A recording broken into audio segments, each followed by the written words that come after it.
नमस्कार, मैं हूं अशोक वर्मा। आप देख रहे हैं टीवी 20 न्यूज। टीवी 20 न्यूज पर देश और प्रदेश की तमाम खबरें देखने के लिए बने रहिए हमारे साथ।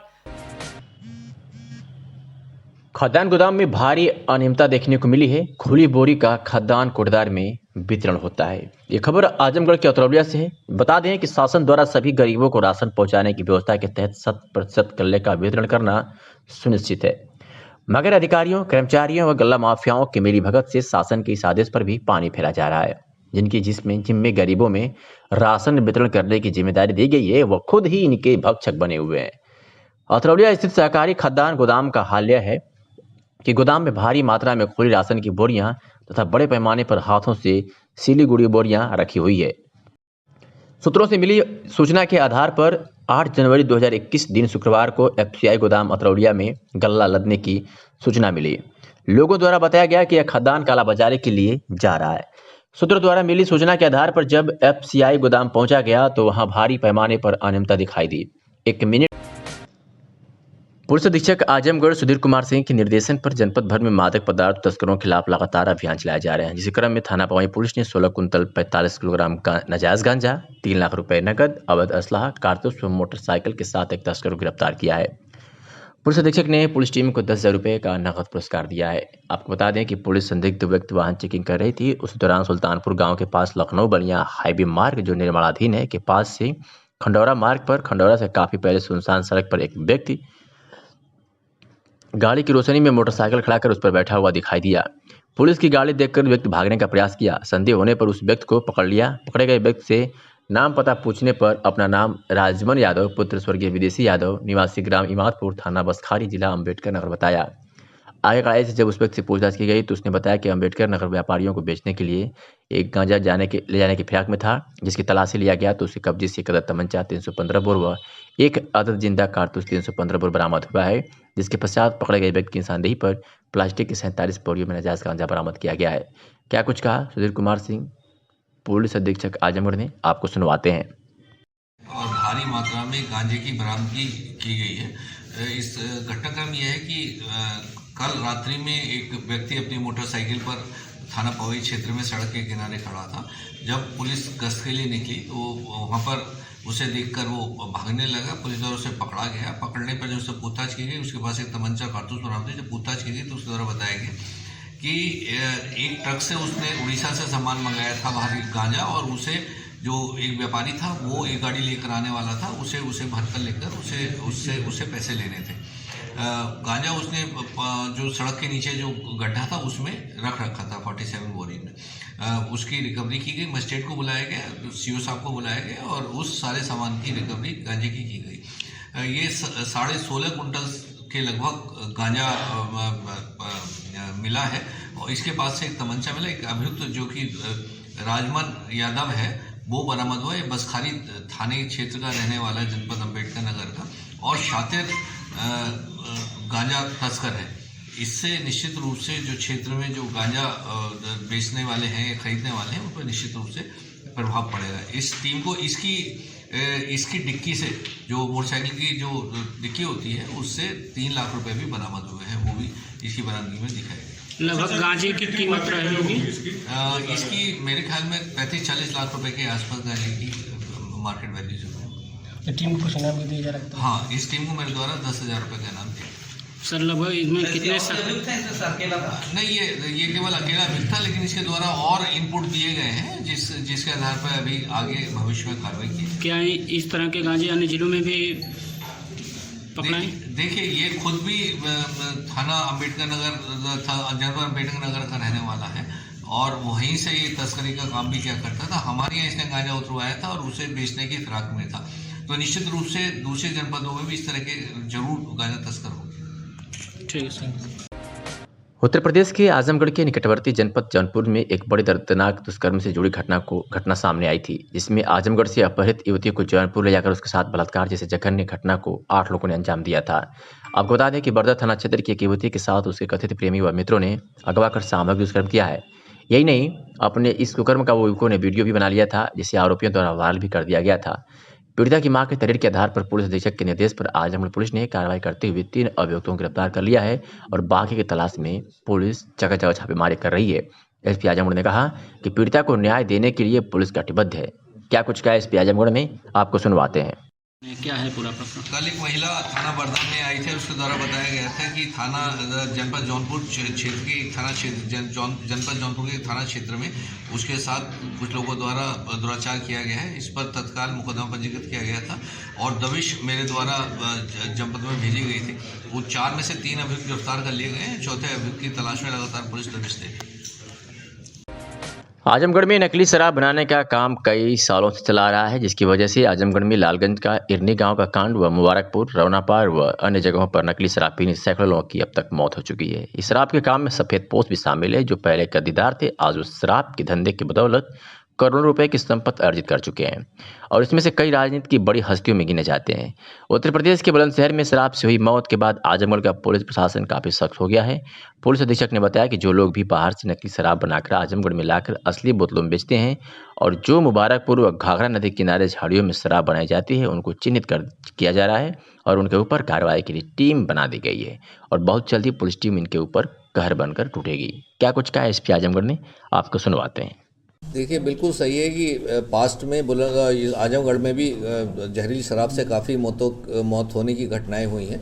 इसको दृष्टिगत रखते हुए लगातार अभियान चलाया जाता है और अब एक्साइज डिपार्टमेंट के साथ संयुक्त रूप से एक अभियान पुनः चलाया जाएगा। जो पुराने इस तरह के लोग हैं जो बनाते या बेचते थे, उनकी एक लिस्ट बनाई गई है 5 साल और उन पर पुलिस ने अपना काम करना शुरू कर दिया है, दबिश देनी शुरू कर दी। और जहाँ जहाँ ऐसे क्षेत्र हैं जहाँ नकली शराब बनती है, लाकर बेची जाती है, जो कि जहरीली भी हो सकती है, ऐसी शराब बेचने वालों के खिलाफ कार्रवाई की जाएगी या तो जो इसे बनाते हैं उनके खिलाफ कड़ी कार्रवाई की जाएगी। सर, कुछ जगह चिन्हित की गई, जैसे मुबारकपुर था, अगली बार घटना हुई थी। देखिए, जितने भी ऐसे स्पॉट्स हैं जो चाहे खादर क्षेत्र के हैं या नदी के किनारे के क्षेत्र के हैं, वो इस तरह की शराब तोड़ने के लिए मुफीद माने जाते हैं। उन क्षेत्रों को विशेष रूप से चिन्हित किया गया है और ऐसे लोगों को चिन्हित किया गया है जो बाहर से लाकर इस तरह की शराब बेचते हैं या पैकिंग नकली बोतलों में, असली बोतलों में नकली शराब भर के बेचते हैं। ऐसे लोगों को चिन्हित किया गया जो पूर्व में इस तरह कार्य कर चुके हैं। उनके खिलाफ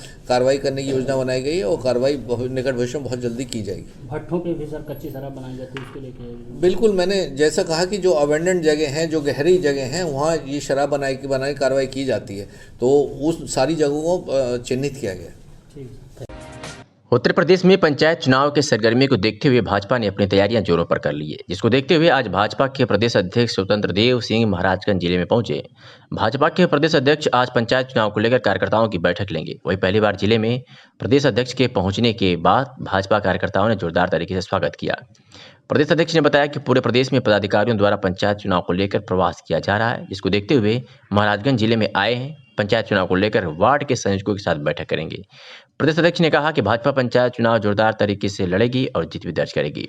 वही किसान बिल के बारे में बताते हुए कहा कि कृषि बिल किसानों के हित में है और सरकार लगातार किसानों से वार्ता कर रही है। क्या कुछ कहा भाजपा प्रदेश अध्यक्ष ने, आपको सुनवाते हैं। के सदस्य का चुनाव लड़वाएंगे और पूरे राज्य के अंदर चुनाव लड़ेंगे। किसान आंदोलन जो चल रहा है, सरकार बात कर रही बार बार और किसानों के हित में निर्णय। आज निवर्तमान नगर अध्यक्ष विनय प्रकाश गुप्त का एक सराहनीय कार्य देखने को मिला है, जहां लोग केवल स्वच्छ भारत स्वस्थ भारत की नारा देकर स्वच्छता की मुहिम को आगे बढ़ा रहे हैं। तो वही आजमगढ़ में विनय प्रकाश गुप्त भाजपा निवर्तमान नगर अध्यक्ष नामित सभासद सुनील मिश्र के मार्गदर्शन में स्वच्छता पर कार्यकर्ताओं में बाल्टी और मास्क का वितरण कर स्वस्थ व स्वच्छ समाज की अवधारणा को सुनिश्चित करने का संदेश दिया है। विनय प्रकाश गुप्त भाजपा निवर्तमान नगर अध्यक्ष ने कहा कि कथनी और करनी में बड़ा फर्क होता है। केवल कह देने से हमारा भारत स्वच्छ एवं स्वास्थ्य नहीं हो जाएगा, उसके लिए हमें आगे भी आना होगा। आज हमने अपने कार्यकर्ताओं में बाल्टी का वितरण इसलिए किया है कि घर में रखे कूड़े इसी बाल्टी में इकट्ठे कर एक जगह स्टोर किए जाएंगे, ताकि गली मोहल्ला अपना साफ रहे और गंदगियां गलियों में ना फैले। साथ ही अनवरत 36वें शनिवार को जलचरों और बंचरों को भी आहार उपलब्ध कराया गया। इस अवसर पर धर्मेंद्र सिंह नगर उपाध्यक्ष, निवर्तमान जिला उपाध्यक्ष सोनू यादव, अभि यादव, मुकेश गिरी, ऋतिक विश्वकर्मा आदि अन्य कार्यकर्तागण उपस्थित रहे। जिलाधिकारी राजेश कुमार की अध्यक्षता में कलेक्ट्रेट सभागार में देर रात 2 दिसंबर 2020 की समीक्षा बैठक संपन्न हुई। समीक्षा बैठक के दौरान स्टाम्प एवं पंजीयन में माह की प्रगति का प्रतिशत 82.19 एवं क्रमिक प्राप्ति का प्रतिशत 61.69, आबकारी में माह का प्राप्ति प्रतिशत 88.77 एवं क्रमिक प्राप्ति का प्रतिशत 64.54, वाणिज्य कर्मी क्रमिक प्राप्ति का प्रतिशत 68.91, विद्युत कर्मी माह का प्राप्ति का प्रतिशत 96.3 एवं क्रमिक प्राप्ति का प्रतिशत 83.65, वानिकी में माह की प्राप्ति का प्रतिशत 98.66 एवं क्रमिक प्राप्ति का प्रतिशत 30.38 पाया गया। जिलाधिकारी ने कहा कि इस वित्तीय वर्ष में अभी 3 माह अवशेष हैं। कर राजस्व एवं कर राजस्व में माहवार लक्ष्य के सापेक्ष वसूली कराना सुनिश्चित करें। स्टाम्प एवं पंजीयन, आबकारी, विद्युत, वानिकी में राजस्व वसूली की खराब प्रगति पाए जाने पर कड़ी नाराजगी व्यक्त करते हुए जिलाधिकारी ने निर्देश दिए कि अगले माह के लक्ष्य के अनुसार 100% वसूली करना सुनिश्चित करें। जिलाधिकारी ने जिला आबकारी अधिकारी को निर्देश दिए कि पंचायत चुनाव आने वाला है, शराब अधिकृत दुकानों के बाहर से न बिके एवं नकली शराब कहीं बन रही हो तो उस पर कार्रवाई करें। जिलाधिकारी ने ARDO को निर्देश दिए कि अभियान चलाकर ओवरलोडिंग गाड़ियों का चालान करें। जनपद में कहीं भी ओवरलोडिंग गाड़ियों का संचालन नहीं होना चाहिए। आज आम आदमी पार्टी महरौली दिल्ली से विधायक नरेश यादव, जिन्हें पार्टी की तरफ से आजमगढ़ जिला पंचायत सदस्य चुनाव का प्रभारी नियुक्त किया गया है, जो शुक्रवार से जनपद आजमगढ़ में विभिन्न कार्यक्रमों में हिस्सा ले रहे हैं। उन्होंने निजामाबाद बाजार में कार्यकर्ताओं की एक सभा को संबोधित किया। उनके साथ उत्तर प्रदेश के उपाध्यक्ष राजेश यादव व जिले के अध्यक्ष रविंद्र यादव भी मौजूद रहे। शनिवार की दोपहर निजामाबाद बाजार से में सभा को संबोधित करते हुए विधायक नरेश यादव ने कहा कि उत्तर प्रदेश में भ्रष्टाचार चरम सीमा पर है। शिक्षा, स्वास्थ्य, सड़क, बिजली आदि क्षेत्रों में भी भ्रष्टाचार व दुर्व्यवस्था के चलते आम आदमी का जीवन बदहाल है। दिल्ली मॉडल, जिसकी चर्चा पूरी दुनिया में हो रही है, जिसके तहत स्कूलों में आमूलचूल सुधार करके दिल्ली सरकार बच्चों के भविष्य को संवार रही है। स्वास्थ्य के क्षेत्र में दिल्ली सरकार ने मोहल्ला क्लिनिक जैसी नई सुविधाएं देकर व जांचें फ्री करके आम आदमी को जो राहत दिया है वह अतुलनीय है। ऐसे ही सुविधाएं जो आज तक उत्तर प्रदेश के लोगों को यहाँ की सरकारों ने नहीं दिया है, वह आम आदमी पार्टी देने के लिए प्रतिबद्ध है। जिसके लिए उन्होंने आम जनता से अपील किया कि आप आगामी पंचायत चुनाव में पुरजोर तरीके से आम आदमी पार्टी का साथ दें और गांव के विकास का रास्ता जो पंचायत से होकर जाता है, उनमें व्याप्त भ्रष्टाचार को समाप्त किया जा सके और आम जनता को उसका लाभ मिल सके। आजमगढ़ के निजामाबाद तहसील क्षेत्र के रोवा फरिया में शिक्षा के क्षेत्र में पहले से ही अपनी मिसाल बना चुका यूनिवर्सल पब्लिक स्कूल अब बीएड की मान्यता लेकर क्षेत्र के लोगों को ही नहीं बल्कि राज्य स्तर तक के विद्यार्थियों को शिक्षित करने का कार्य करेगा। कार्यक्रम का शुभारंभ सरस्वती वंदना से हुआ। उसके बाद कॉलेज के प्रबंधक अब्दुल्ला ने बीएड कॉलेज का शुभारंभ करते हुए यह कहा कि हमारा उद्देश्य अपने क्षेत्र के विद्यार्थियों को अधिक से अधिक योग्य शिक्षकों द्वारा शिक्षा देकर विद्यार्थियों को शिक्षक की योग्य बनाना है। वही कॉलेज के विद्यार्थियों ने विभिन्न प्रकार के सांस्कृतिक कार्यक्रम के द्वारा नृत्य प्रस्तुत कर दर्शकों का मन मोह लिया। कॉलेज प्रबंधक वहां पर उपस्थित सभी लोगों का धन्यवाद दिया। इस अवसर पर यूनिवर्सल स्कूल के बच्चों ने रंगारंग कार्यक्रम भी प्रस्तुत किया। जिला अधिकारी राजेश कुमार की अध्यक्षता में कलेक्ट्रेट सभागार में देर रात्रि पंचायत निर्वाचक नामावली बृहद पुनरीक्षण 2020 के संबंध में बैठक संपन्न हुई। इस अवसर पर पंचायत निर्वाचक नामावली बृहद पुनरीक्षण 2020 में मतदाता सूची के ड्राफ्ट प्रकाशन के पश्चात प्राप्त समस्त दावे आपत्तियों की जांच कराकर निस्तारण कराए जाने एवं जिन जिन ग्राम पंचायतों में ईपी रेशियो सामान्य से अधिक है वहां पर ईपी रेशियो कम कराए जाने की समीक्षा की गई। जिलाधिकारी ने समस्त एसडीएम को निर्देशित करते हुए कहा कि अपने अपने संबंधित तहसीलों के ग्राम पंचायतों में जहां जहां ईपी रेशियो सामान्य से अधिक है उन ग्राम पंचायतों में ईपी रेशियो 70% से कम कराना सुनिश्चित करें। कुछ ग्राम पंचायतों में ईपी रेशियो 90 से 94% पाया गया है। इसके साथ ही जिलाधिकारी ने समस्त एडीओ पंचायत को निर्देशित करते हुए कहा कि अगले 3 दिन में अपने संबंधित तहसीलों के ग्राम पंचायतों में जहां जहां ईपी रेशियो ज़्यादा है वहां के ईपी रेशियो को 70% से कम कराएं। उन्होंने ये निर्देश दिए कि अपने संबंधित एसडीएम का सहयोग करें। जायनागंज थाना क्षेत्र के परशुपुर गांव निवासी गल्ला व्यवसायी अशोक गुप्ता आज एसपी कार्यालय पहुंचे और उनके ड्राइवर रामविलास यादव से गांव के कुछ दबंग द्वारा मारपीट कर 3 लाख रुपए छीन ले जाने के संबंध में एसपी को ज्ञापन सौंपा। मीडिया से हुई बातचीत में पीड़ित गल्ला व्यवसायी अशोक गुप्ता ने कहा कि उनका ड्राइवर गला बेचकर पैसे लेकर आ रहा था। जैसे ही ड्राइवर घर के पास दरवाजे पर गाड़ी खड़ा करके उतरा तब तक गांव के ही मनबड़ व आपराधिक किस्म के 4 लोग आए और ड्राइवर को बुरी तरह पीटना शुरू कर दिए। उसके बाद डिग्गी में रखा 3 लाख रुपए उक्त लोग लेकर चले गए। इस बात की शिकायत पीड़ित जब जानागंज थाने पर लेकर पहुंचा तो वहां की पुलिस ने उल्टा पीड़ित को ही थाने पर बैठा दिया। थाने पर इंसाफ न मिलने के कारण पीड़ित व्यापारी अधिकारियों के चक्कर काटने को मजबूर है। देखना यह होगा कि अब भी इसे न्याय मिलता है या यूं ही यह चक्कर काटता रहता है। इस दौरान क्या कुछ कहा पीड़ित व्यापारी अशोक गुप्ता ने, हम आपको सुनाते हैं। सर गल्ले की दुकान है, ड्राइवर गया था गल्ला बेचने, गल्ला बेच के पैसा लेके आ रहा था। और वहाँ से आने के बाद द्वार पे गाड़ी खड़ी किया। गाड़ी खड़ी करने के बाद हॉर्न दबाया गेट खोलने के लिए। तब लोग 2-4 लोग आए, गांव के थे, और लोग ड्राइवर को बहुत बुरी तरह से मार के और 3 लाख रुपये डिग्गी में था वो लेके चले गए। कौन कौन मारे? वो हप्पू है, सतेंद्र है, और दरोगा है, और पप्पू है। तो यहाँ आप आए हैं तो यहाँ क्या आश्वासन मिला है? सर यही न्याय के लिए गुहार लगा रहे हैं। थाने पे गए थे हम हमारे भाई। हाँ। तो भाई से उन्होंने कहा कि क्या बात है, तो भाई ने बताया ऐसी बात है। तो उन्होंने कहा कि ये सब झूठी बात है, तुम्हारा पैसा नहीं चोरी हुआ है, और मारपीट हम लोग ठीक है। तो भाई को भी बंद कर दिए। हम लोग एसपी ऑफिस पे आए हैं कि गुहार लगाने के लिए, लेकिन यहाँ पर कोई है नहीं। चाहते क्या आप हैं? न्याय चाहते हैं सर कि आपका भाई छूट गया? भाई छूट जाए, हमारा पैसा है वो मिल जाए, और धमकी भी दे रहे हैं सर। महाराजगंज थाने में समाधान दिवस के अवसर पर फरियादियों की लंबी कतार देखने को मिली, जिसमें जमीन से जुड़े विवादों के समाधान के लिए क्षेत्र के कानूनगो सहित कई लेखपाल मौजूद रहे। प्रभारी निरीक्षक महाराजगंज ने बताया कि समाधान दिवस के दिन पड़े आवेदन पत्रों पर दोनों पक्षों के प्रपत्रों की जांच कर समस्या के निदान हेतु आवश्यक कार्रवाई की गई है। ये भी बताया कि जहां जहां भी राजस्व टीम द्वारा पुलिस बल की मांग की गई है, वहां के लिए पुलिस बल भी मुहैया कराया गया है। समाधान दिवस पर आवेदनकर्ताओं को आवश्यक कानूनी सलाह भी दिया गया। तो वहीं आजमगढ़ के मेहनगर में स्थानीय थाना परिसर में शनिवार को थाना समाधान दिवस प्रभारी एसडीएम मेहनगर प्रियंका प्रदर्शन के नेतृत्व में आयोजित किया गया। फरियादियों ने 3 शिकायती पत्र पढ़े, निस्तारण एक भी नहीं हुआ। एसडीएम ने थाना समाधान दिवस पर उपस्थित लेखपाल और राजस्व निरीक्षक को संबोधित करते हुए कहा कि निवास प्रमाण पत्र की रिपोर्ट में लापरवाही करने वाले लेखपाल पर कार्रवाई की जाएगी। इसी क्रम में कहा कि ग्राम सभा की जमीन पर हो रहे कब्जा पर बेदखली कराकर खाली कराए नहीं मानने वाले के विरुद्ध भूमाफिया का मुकदमा दर्ज कराया जाए। मौके पर तहसीलदार पवन कुमार, इंस्पेक्टर प्रशांत कुमार श्रीवास्तव, क्राइम निरीक्षक राजेश मिश्रा, सतेंद्र सहित तमाम लोग मौजूद रहे।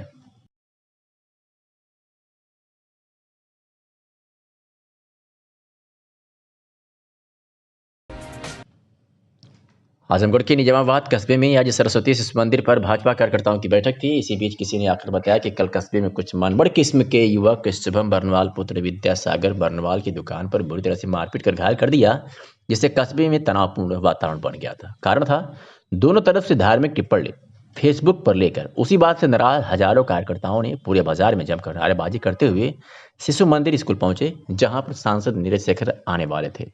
उनके आने के लगभग 2 घंटे पहले जमकर हंगामा खड़ा हो गया। सूचना मिलते ही कई थानों की फोर्स तैनात हो गई और सीईओ सदर उपजिलाधिकारी निजामाबाद भारी मात्रा में पुलिस पीएसी लगा दी गई। भाजपा नेताओं और प्रशासन के अधिकारियों के बीच घंटों बाद मामला शांत हो गया।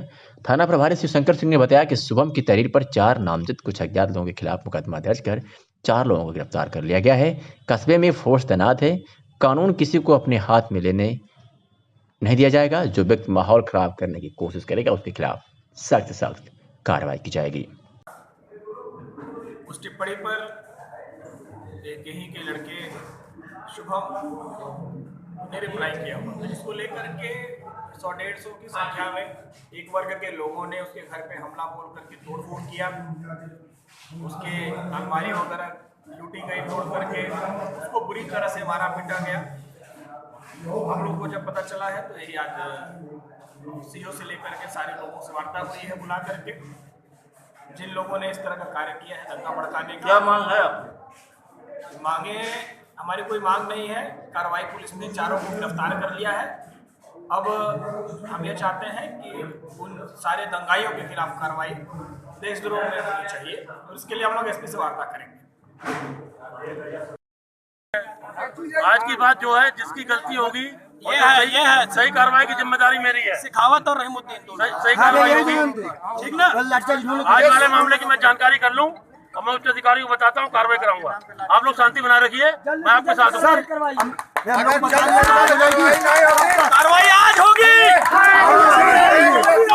और एक अनुरोध और है, थोड़ा निश्चिंत रहिए। FIR हुई है, बाकी जिसका नाम आपको देना है आप दीजिए, ठीक है। पुलिस उन पर कार्यवाही करेगी और बाकी जो लोग उन्माद फैलाने में जिनका नाम आ रहा है उनके खिलाफ भी कार्यवाही होगी। ठीक है, आपने कार्रवाई कड़ी कार्रवाई नहीं, चाहिए, बार-बार यही एक से नहीं, कड़ी कार्रवाई देखिए, चाहिए। देखिए, इस बार हम इसी तौर से हर बार ये दोबारा नहीं होने, मतलब आज ऐसा होगा कि दोबारा कभी ये घटना पुनरावृत्ति नहीं होगी, ठीक है? सर ये तीसरी बार घटना है, इसको संज्ञान में भी रखा जाए। आज इस तरीके से आया है, आज आप एकदम, मैं आपको आश्वस्त कर रहा हूँ, मैं खुद बैठ कर देखता हूँ आजकल में जितना भी आवश्यक कार्रवाई एक और उस बच्चे, सुनिए, जिस लड़के को रमला उसकी आज सुरक्षा। और प्रतापगढ़ से इस वक्त की बड़ी खबर आ रही है, जहां प्रतापगढ़ में आबकारी इंस्पेक्टर पीएन सिंह की बड़ी कार्रवाई देखने को मिली है। अवैध शराब तस्करों पर आबकारी विभाग का डंडा चला है। 195 लीटर शराब आबकारी विभाग ने बरामद किया है। साथ ही 750 किलो लहन आबकारी विभाग ने नष्ट किया है। शराब बनाने के उपकरण आबकारी विभाग ने भी बरामद किया है। आपको बता दें कि आबकारी विभाग के तेज तर्रार इंस्पेक्टर प्रभु नारायण की कार्रवाई से इलाके में हड़कंप मचा हुआ है। लालगंज कोतवाली इलाके के केशवपुर में अवैध शराब तस्करों पर कार्रवाई हुई है। इस वक्त की बड़ी खबर है प्रतापगढ़ से, जहां प्रतापगढ़ में आबकारी इंस्पेक्टर पीएन सिंह ने आबकारी विभाग का डंडा चलाया है। 195 लीटर शराब बरामद कर 750 किलो लहन आबकारी विभाग ने नष्ट किया है। तो आजमगढ़ में निजामाबाद शिशु मंदिर में भाजपा निजामाबाद विधानसभा की बैठक जिला अध्यक्ष ऋषिकांत राय की अध्यक्षता में हुई। कार्यक्रम के मुख्य अतिथि सांसद राज्यसभा नीरज शेखर सिंह थे। उन्होंने कहा कि हमें निजामाबाद विधानसभा का प्रभारी पार्टी ने बनाया है, इसलिए मैं कार्यकर्ताओं से डोर टू डोर मिलकर मजबूत संगठन निजामाबाद में बनाकर पंचायत चुनाव में सभी सीटों पर जीतना है। इसके लिए कार्यकर्ता अभी से घर घर जाकर प्रधानमंत्री की नीतियों को और कराए जा रहे विकास कार्यों की जानकारी दी है। मेरा बूथ सबसे मजबूत की नीति से कार्य करना है। उन्होंने कहा कि मेरा नंबर हर कार्यकर्ता रखे, मैं उनकी समस्या का निस्तारण करूंगा। अगर कोई अधिकारी कार्यकर्ता का अपमान और विकास कार्यों में कमी करता है तो उसको तत्काल हटना चाहिए, चाहे कोई भी हो। इस अवसर पर संचालन संतोष कुमार गौड़ ने किया और जयप्रकाश सिंह, शेर बहादुर सिंह, गगन कश्यप, अखिलेश पाठक सहित तमाम लोग मौजूद रहे। हमारे यशस्वी प्रधानमंत्री करते हैं और उनके दिखा दिया है पूरे दुनिया को हम लोग। मैं यही आग्रह करने आया हूँ और ये लड़ाई जो निजामाबाद की विशेषकर, मैं जब आया निजामाबाद मुझे दिया गया, सबने कहा कि नीरज जी ऐसी सीट दी गई कि हम लोग कभी नहीं जीते, और मैं भी यही सोचता था। लेकिन जब यहाँ आया मैंने कुछ आंकड़े पढ़े, तो ये कोई बहुत असंभव कार्य नहीं है, यहाँ किया जा सकता है। यहाँ अगर हम लोग ठीक से काम करें और लोगों के बीच जाते रहें, मुझे पूरा विश्वास है कि हम लोग ये चुनाव अगला जो 2022 का जीत सकते हैं। हम लोग ऐसी सीट जीते हैं।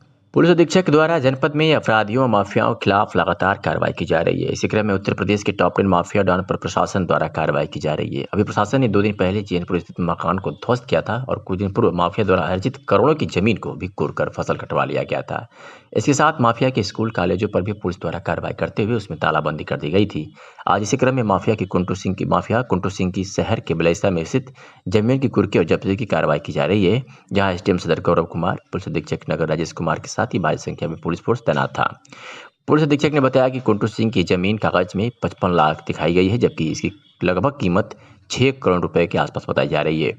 ज्ञात हो कि 3 दिन पूर्व लखनऊ में हुए अजित सिंह हत्याकांड के बाद आजमगढ़ प्रशासन द्वारा लगातार कार्रवाई की जा रही है, जिसमें कुंटू सिंह सहित कई अपराधी आजमगढ़ व आसपास जिले के नामजद हैं। आपको भी बता दें कि पूर्व विधायक सर्वेश सिंह उर्फ सीपू सिंह की हत्या के बाद कुंटू सिंह का नाम पूरे प्रदेश में कुख्यात हुआ था।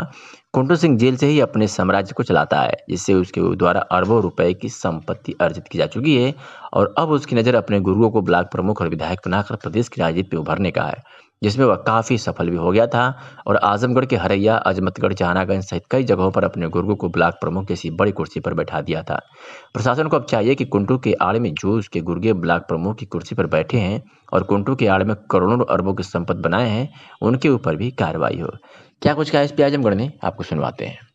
देखिए, ये जो माफियाओं के खिलाफ जो कार्रवाई जनपद पुलिस द्वारा की जा रही है, उसी के क्रम में माफिया कुंटू सिंह की इस प्रॉपर्टी की कुर्की की जा रही है। आज इसे जब्त किया जा रहा है। इसका ऑर्डर कल जिलाधिकारी महोदय द्वारा किया गया था। जब्तीकरण का गैंगस्टर एक्ट के तहत 14 की कार्रवाई करते हुए जब्तीकरण का आदेश किया गया था। आज इसे सील किया जा रहा है प्रॉपर्टी को, और वही मौके पर मैं भी देखने आया हूँ। सर, ध्वस्तीकरण की क्या प्रक्रिया, इसके बाद क्या होगा? देखिए, इसके बाद एक नोटिस दिया जाएगा। नोटिस देने के बाद उन्हें अपनी सुनवाई का मौका दिया जाएगा और उसके बाद वो प्रक्रिया शुरू होगी। जिलाधिकारी राजेश कुमार की अध्यक्षता में देर सांय कलेक्ट्रेट सभागार में 50 लाख रुपए एवं उससे अधिक लागत के अन्य निर्माण कार्य, सड़कों को छोड़कर एवं नई सड़कों का निर्माण, चौड़ीकरण एवं सुदृढ़ीकरण, ओडीआर, एमडीआर, राज्य सड़कों का निरीक्षण व सेतु निर्माण के संबंध में समीक्षा बैठक संपन्न हुई। इस अवसर पर जिलाधिकारी द्वारा थाना रानी के सराय, बरधा व कंदरापुर में बैरक एवं एक विवेचना कक्ष का निर्माण, वीवीपैट गोदाम का निर्माण, ईवीएम गोदाम का निर्माण, सीएचसी कुशलगांव व लाटघाट का निर्माण, सीएचसी लालगंज में सौसैया चिकित्सालय का निर्माण, विकासखंड महाराजगंज में भैरव बाबा स्थल का पर्यटन विकास कार्य, विकासखंड पलाना के ग्राम मियापुर बास्तेवा में बृहद गो संरक्षण केंद्र का निर्माण, आवासीय तहसील मार्टिनगंज का निर्माण कार्य, पीएचसी झाऊ मोहम्मदपुर का निर्माण, राजकीय पॉलिटेक्निक मकराहा अतरौलिया, राजकीय पॉलिटेक्निक भिलहिली में महिला छात्रावास का निर्माण, दुर्गा जी होम्योपैथिक कॉलेज चंडेश्वर में पार्किंग, औषधि भंडार, म्यूजियम हॉल व बाउंड्री वॉल के निर्माण कार्य आदि की समीक्षा की गई। अब हरिऔध कला भवन के दिन जल्द बहुरने वाले हैं, जो जिले की नहीं पूरे पूर्वांचल में शान के रूप में देखा जाएगा। सालों से हरिऔध कला भवन निर्माण की प्रक्रिया चल रही थी, जिसमें 90% कार्य पूरा किया जा चुका है, लेकिन अब जिला प्रशासन द्वारा कला भवन के सामने स्थित पुरानी व जर्जर भवन को प्रशासन ने बुलडोजर लगाकर ढहा दिया। मौके पर एसडीएम सदर Gaurav Kumar, CO city doctor Rajesh Tiwari सहित भारी संख्या में पुलिस व राजस्व के कर्मचारी मौजूद थे। एसडीएम गौरव कुमार ने कहा कि जर्जर भवन कला भवन का मुख्य द्वार है, जहां पार्किंग स्थल बनाया जाएगा। कला भवन के निर्माण में तेजी आएगी। इस बाबत क्या कुछ कहा गौरव कुमार एसडीएम सदर ने, आपको सुनवाते हैं। देखिए, नगर पालिका द्वारा नहीं है, ये CNDS द्वारा जो हरिऔध कला केंद्र का निर्माण करवाया गया है। तो इसमें प्रमुख सचिव महोदय द्वारा जो निरीक्षण किया गया था, उसके क्रम में उन्हें निर्देश दिए गए थे कि जो भी इनकी ज़मीन पर अतिक्रमण कह लीजिए या फिर जो कंडेम बिल्डिंग खड़ी हैं, उनको गिरवाए जाने के आदेश दिए थे। तो उसी के क्रम में CNDS ने पत्र के माध्यम से पुलिस और प्रशासन से मांग की थी कि पुलिस बल की रहे यहाँ पर, ताकि अतिक्रमण में हटाने में कोई बाधा ना आए। तो उसी के लिए यहाँ पर पुलिस बल और मजिस्ट्रेट मौजूद हैं, ताकि शांति व्यवस्था यहाँ बनी रहे। सर, कुछ अवैध रूप से कब्जे भी थे, जिसको हटवाने के लिए प्रशासन की भी आवश्यकता पड़ेगी। किस तरीके से चीज़ों को नहीं, देखिए, इसमें जो है हरिऔध कला केंद्र का जो फ्रंट पोर्शन है, जहाँ पर पार्किंग बनाई जानी है, तो उसमें अभी क्योंकि ये पिछले एरिया में काम कर रहे थे, वहाँ से तो हटवा दिया गया था। तो अभी इनको आगे पार्किंग डेवलप करनी है। तो वहाँ पर कुछ लोग पुराने टाइम से कुछ लोग जो थे उनको कह दिया गया है, वो हट गए हैं। तो कंडेम्ड बिल्डिंग्स हैं, इससे जनहानि भी होने की आशंका है। तो इस क्रम में CNDS का पत्र आया था, उसी के क्रम में यहाँ पर शांति व्यवस्था की दृष्टिगत हटवाया जा रहा है।